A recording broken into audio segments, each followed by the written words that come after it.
मन चंगा तो कठौती में गंगा। सुंदरता चेहरे का नहीं अपितु दिल का गुण है। ये कहानी एक ऐसे लड़के निखिलेश की है जिसे डांस का जुनून था।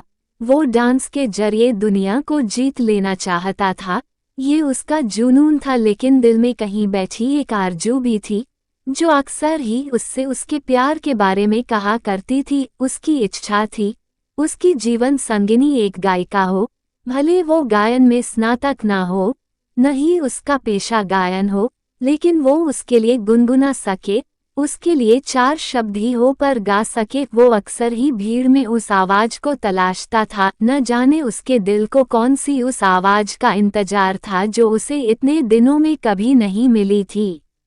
वो डांस के साथ साथ अपनी पढ़ाई में भी बहुत अच्छा था, इसलिए शहर के एक अच्छे कॉलेज में पढ़ रहा था। उसके पिता को उसका डांस बिल्कुल पसंद नहीं था, क्योंकि निखिलेश के डांस के कारण वो पिता का बिजनेस में सहयोग नहीं कर पाता था। निखिलेश डांस में इतना ज़्यादा घुस चुका था कि उसकी ख्याति भी शहर में एक अच्छे डांसर के रूप में होने लगी थी। कॉलेज में अक्सर उसे गुनगुनाने की आवाज़ सुनाई देती थी जो उसके मन को विचलित कर देती थी। शायद यही वो आवाज़ थी जिसे वो ढूंढ रहा था। जब भी वो उस आवाज़ को सुनता, उसका पीछा करता, लेकिन उसे कभी वो लड़की नहीं मिलती जिसकी वो आवाज़ थी। कई दिन बीत गए, उसे बिन देखे ही उस आवाज़ से प्यार होने लगा था। उसने अपने दिल ही दिल में उस आवाज़ के अनुरूप एक तस्वीर बना ली थी और अपने सपनों में उस तस्वीर से मोहब्बत करने लगा। एक दिन उसे फिर से वही आवाज़ सुनाई दी। उसने भाग कर देखा तो कॉलेज के बगीचे में 2 लड़कियां बैठी थी। उसे आज वो लड़की दिखी गई जिसकी आवाज़ उसके दिलों दिमाग में छाई हुई थी।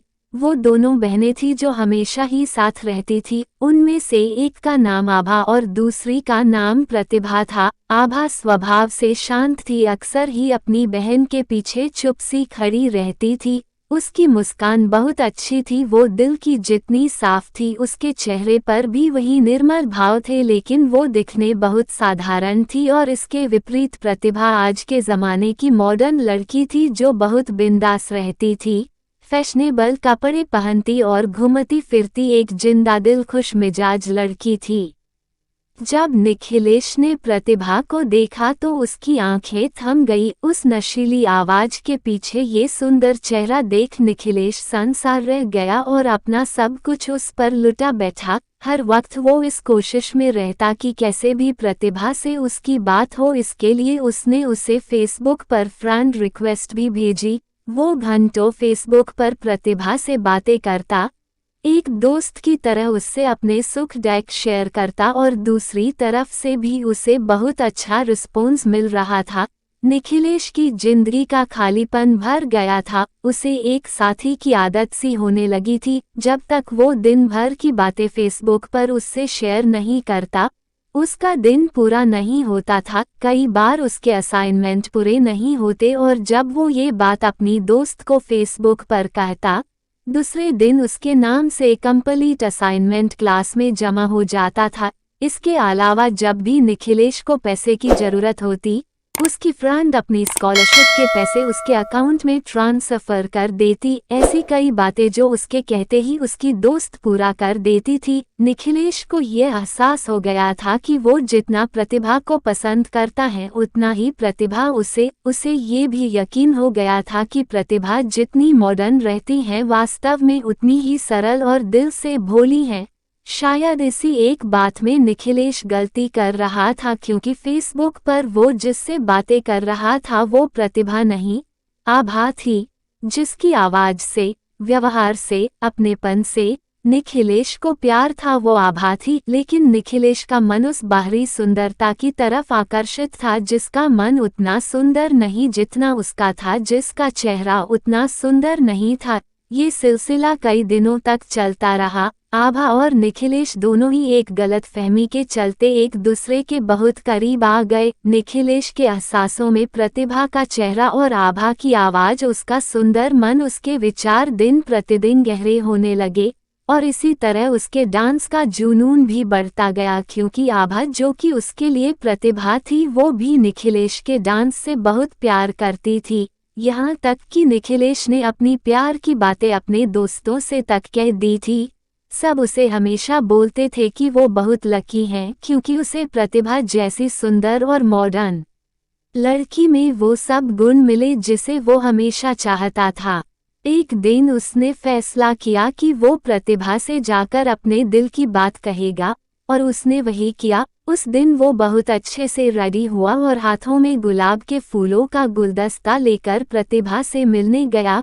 प्रतिभा अपने दोस्तों के साथ बैठी थी और वही उसके साइड में आभा भी थी। निखिलेश उन दोनों की तरफ बढ़ रहा था, जिसे देख आभा के दिल में अजीब सी बेचैनी थी क्योंकि वो लोग आज तक रूबरू नहीं हुए थे, पर कहीं ना कहीं उसे बहुत खुशी भी हो रही थी। जैसे ही निखिलेश उन तक पहुंचा और उसने हाथों में गुलाब लेकर घुटनों के बल बैठकर प्रतिभा को प्रपोज किया, ये देख आभा स्तब्ध रह गई और उसे सारी बातें समझ आ गई और वो चुपचाप वहां से चली गई।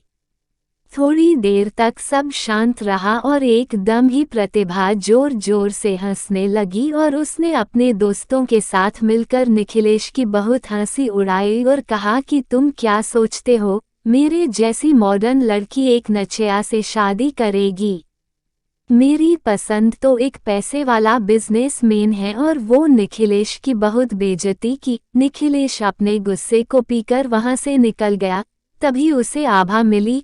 उसने निखिलेश से माफ़ी मांगी, उसे बताया कि फेसबुक पर वो जिससे बात करता था वो खुद आभा थी। ये सुनकर निखिलेश और गुस्सा हो जाता है और अपना पूरा फ्रस्ट्रेशन आभा पर निकाल देता है। इसके बाद निखिलेश सब छोड़कर वहां से चला गया। वो अपनी बेइज्जती भूल नहीं पाया और उसने अपना डांस भी छोड़ दिया। अपने पिता की इच्छानुसार बिजनेस करने लगा। वो दिन रात बस काम करता। उसे बिजनेस में बहुत सफलता मिली, लेकिन हर रोज उसकी आंखों में वो एक दिन घूमता रहता। जब उसकी बेइज्जती हुई थी उसको सभी ऐशो आराम मिला, लेकिन चैन नहीं। उसके चेहरे पर हंसी तभी आती जब उसे फेसबुक पर कहीं आभा की कोई बात याद आती थी।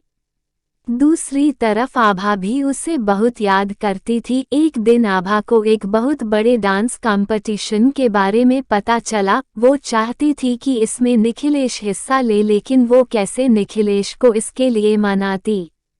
उसे निखिलेश के बारे में बस इतना पता था कि वो अब टाउन में नहीं है और एक सफल बिजनेसमैन बन गया है। आभा ये जानती थी कि निखिलेश कितना भी अमीर हो जाए, वो डांस के बिना खुश नहीं होगा और वो उसे ये खुशी देकर अपने मन का बोझ कम करना चाहती थी।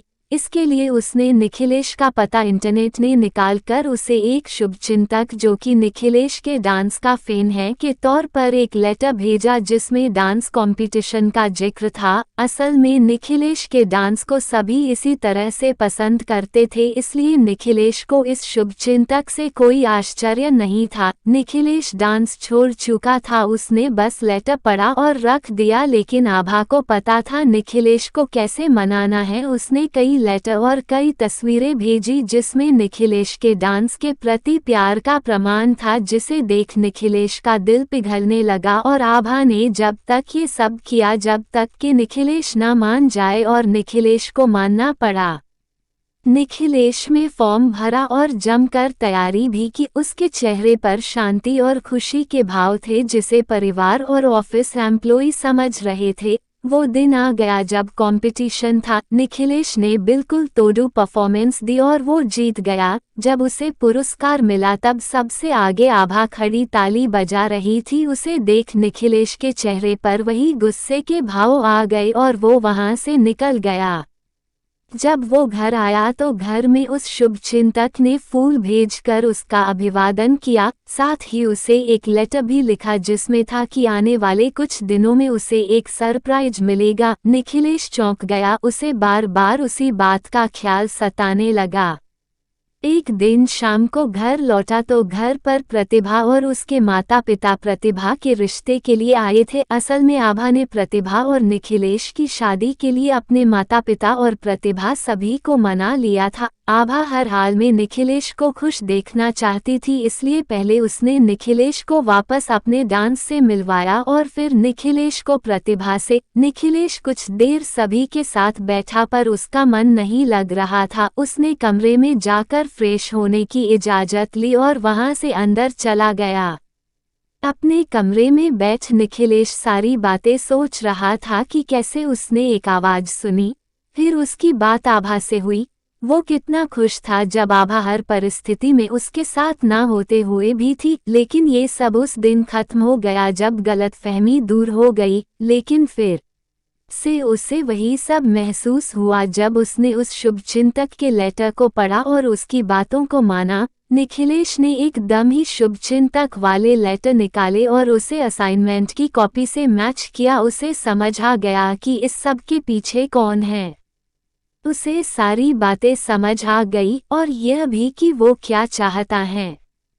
वो कमरे से बाहर आकर सबके बीच बैठा और उसने प्रतिभा के पिताजी के हाथ पकड़कर कहा कि मैं शादी के लिए तैयार हूँ, पर मेरी एक शर्त है, मैं प्रतिभा से नहीं आभा से शादी करना चाहता हूँ। वो सभी को कहता है मैं भी औरों की तरह सुंदरता में प्यार ढूंढ रहा था, ये भूलकर कि मुझे जिस आवाज़ से प्यार था उसका चेहरा ये तय नहीं करता कि आवाज़ कितनी सुंदर है। मेरे दिल को जिसने छुआ था असल में वो आभा ही थी। उसकी पूरी बातें सुन सभी की आंखें भर गई और निखिलेश और आभा एक हो गए।